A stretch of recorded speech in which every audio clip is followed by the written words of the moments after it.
लेकिन मुझे शर्म तब होती है जब डब्बा लेके सड़क किनारे रोड पे मैं ड्राइवरों को शौचालय के लिए देखता हूं। उस समय मुझे शर्मिंदगी अपने आप में महसूस होती है कि मैं उस भारत से आता हूं जो विश्व में विश्व गुरु बनने की बात कर रहे हो, और भारत में लाखों ड्राइवर हर रोज सड़क किनारे डब्बा लेके बैठने की बात कर रहे हैं।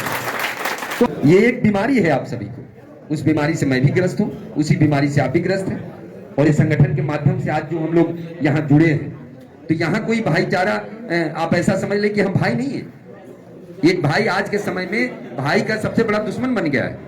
लेकिन आज हम अलग अलग जातियों के हैं, अलग अलग राज्यों से आते हैं, हमारी भाषाएं अलग हैं, फिर भी एक आदमी आगे मन से उसके आंखों से आंसू टपक जाए, इस बात को आप कम ना समझिए। ये अपने आप में ये दर्शाता है कि हम उस जगह पर जाके खड़े हो चुके हैं जो मुझे लगता है कि अब भारत में हमें कोई टिकाने वाला नहीं है। इस बात को आप समझें और गहराई से जब आप एकांत में बैठते हो तो इसको महसूस कर सकते हैं, क्योंकि हम लोग जो काम कर रहे हैं ना, वो काम वो कर रहे हैं जो इतिहास रचने वाला, मैंने कई बार कहा है, क्योंकि आप जो कर रहे हैं वो इतिहास रचने वाला काम कर रहे हैं। क्योंकि ड्राइवर आयोग के लिए आज तक भारत में किसी संगठन ने आवाज नहीं उठाई। भारत की वो पहली संगठन है ऑल ड्राइवर कल्याण संघ, जिन मुद्दों को हमने उठाया उसी मुद्दे की नकल करने में लोग लगे। मैंने कहा था एक वीडियो कि एक आटे की आप रोटी बना लो, या आप उसकी पूड़ी बना लो, या रुमाली रोटी बना लो, या बहुत सारे व्यंजन बना लो। एक रोटी 10 रुपए की मिलती है, एक पराठा हजारों का मिलता है। तो ये आपके ऊपर है। जब हमने इन मुद्दों को उठाया संगठन के माध्यम से, आज पूरे भारत में लोग करें, कुछ लोग इस बीच में आ गए हैं अपनी रोटियां सेकने के लिए। वो कह रहे हैं कि हम कर रहे हैं। अगर तुम कर रहे थे तो इतने सालों से कहां पड़े थे? कुछ यूनियन वालों ने कहा कि हम ड्राइवर की बेहतरी चाहते हैं। अगर तुम बेहतरी चाहते तो आज 78 साल बीत गए, ड्राइवर आयोग भारत में क्यों नहीं बना भाई? क्यों नहीं बना?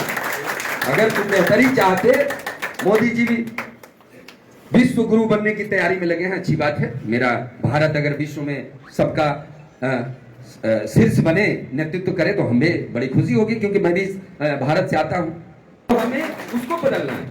अब ये नहीं, ये चीज को कैसे लेके जाएंगे हम? अगर आपको ये नहीं बताए, आप किसी डॉक्टर के पास चले जाएं और आप अपनी बीमारी को नहीं बताएंगे, वो डॉक्टर भी नहीं समझ पाएगा। आप गाड़ी चलाते हैं और आप जाके बोल दें कि मेरी गाड़ी में तो ऐसा ऐसा आवाज आ रहा है। अब उसको ये ना बताएं कि वो गियर से आ रहा है या क्राउन से आ रहा है, गियर बॉक्स से है या क्राउन से है, या इंजन के कौन से एरिया से आ रहा है, मिस्त्री भी नहीं समझ पाएगा, उसको भी नहीं मालूम चलेगा।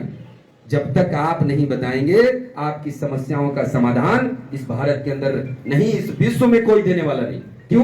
क्योंकि समस्या आपकी है। आपको पता है कि मेरे को दर्द मेरी उंगली के अंदर है, तो दवा आप ही जानते हैं, ये बात आप समझ लीजिए। तो यहां मैंने तो कहा था कि मैं बोलूंगा नहीं, लेकिन जब आप लोगों ने कह दिया तो मुझे बोलते बोलते और बोलने में ऐसा है कि जब अगर बात हो जाएगी तो सुबह से शाम हो जाएगी। तो मैं आपसे यही कहना चाह रहा हूं कि आप एक एक करके यहाँ जितने भी लोग हैं, आप लोग बोले आज। और बहुत बहुत धन्यवाद, मैंने तो बहुत बोल दिया। और जितने भी हमारी टीम और जितने भी लोग यहाँ खड़े हैं, आप सभी का मैं हृदय से धन्यवाद करता हूँ, क्योंकि आप सभी एक इतिहास रचने के लिए खड़े हुए हैं।